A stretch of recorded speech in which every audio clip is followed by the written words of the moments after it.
Hey you guys, how's it going? My name's Jeff, and today I want to talk with you about investing and stocks and the stock market in general, because there's just a lot going on these days, and I believe that I can really help you to get a better grasp on investing and to truly understand investing in a way that's going to help you in the long run.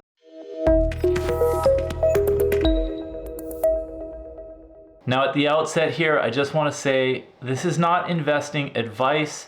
I'm not suggesting anything to you. What's happening in the stock market, and especially in the way that people talk about investments in stocks, is not helping the average beginning investor, person wanting to learn about stocks, or maybe just somebody who's started recently and wants to invest but is starting to feel scared because of everything that we're hearing in the news, in social media, on YouTube, on TikTok, on Twitter, wherever. I think there's a lot of fear out there and a lot of short-term thinking which comes across as suggesting stocks that you should buy now, or this idea that you need to do this now if you want to succeed.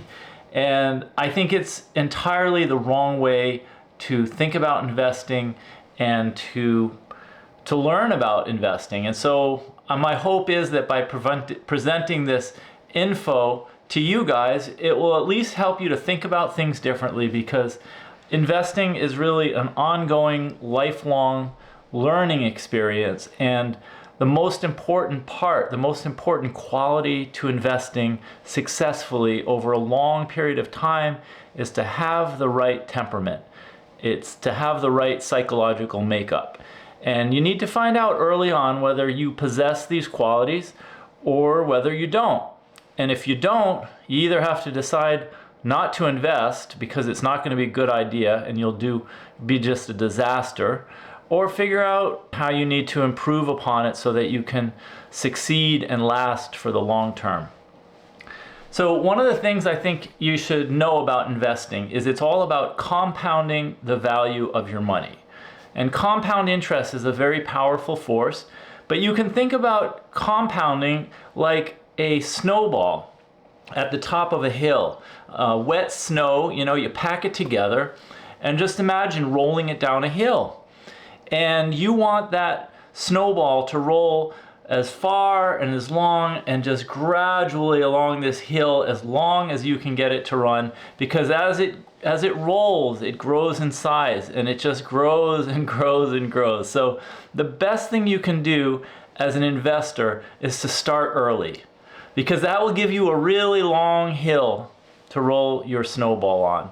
So the younger you can start, if you're 15, 17, 18, 19, 20, 23, 25, whatever, the earlier the better.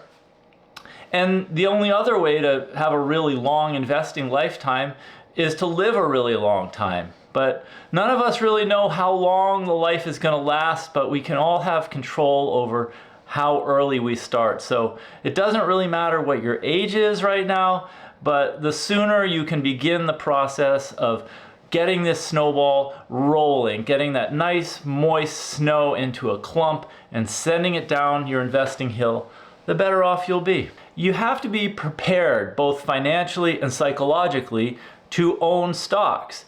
And financially, it means you're investing money that you're not dependent on for spending or paying for emergency stuff or fixing your car or paying for rent or mortgage. You need to invest money that financially you're not dependent on for your day-to-day living. And psychologically, you can't be too worried about it.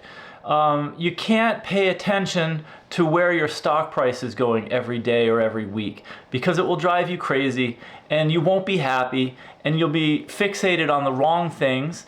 And this also leaves you vulnerable to listening to what other people say you should do, because there will be times when the stocks that you own in a portfolio, or maybe even your broadly diversified index funds or ETFs, might be down 30% or 40% or 50%.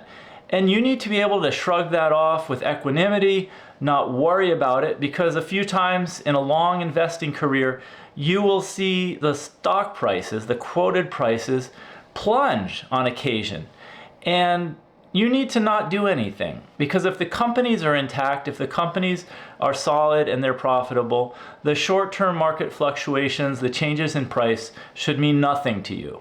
So again, this gets back to having the right temperament and the right psychology to be a long-term investor. So that's why I think that paying attention to other people's comments on what stocks I'm buying or what stocks you should buy or what's hot or what's not is a mistake. When you listen to other people, you start to doubt yourself, and you might start to wonder whether you're doing the right thing or whether you should change what you're doing.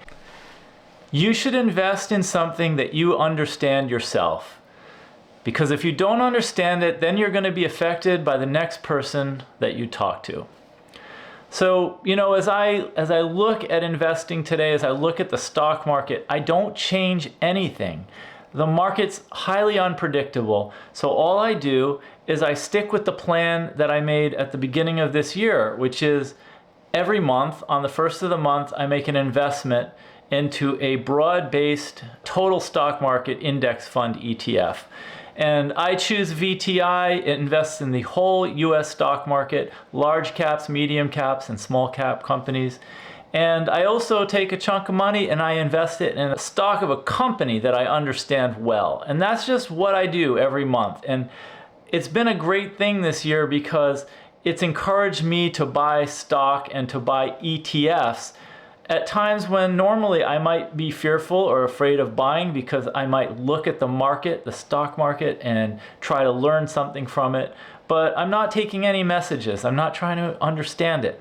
I'm just knowing that buying stocks when the prices are attractive makes sense in the long run. So I encourage you to not be fearful when the markets are going up or when the markets are going down, and to just try to think of this as a long-term process that you're taking part in for your own good and for your own financial independence. And don't be fearful, because fear has never helped an investor. And if you just have confidence that what you're doing now may not, you know, the stocks you buy today may not be up in 1 or 2 years, and the market might not even be up in the next year or two. But I have confidence that in the next 10, 20, 30 years, the stock market will be higher than it is today. So with that in mind, I continue, and I encourage you to continue to learn about investing and to become stronger in your understanding. Thanks so much for watching. Give this a thumbs up if you liked it. And if you have not yet subscribed, please hit the subscribe button. I look forward to seeing you in the next video.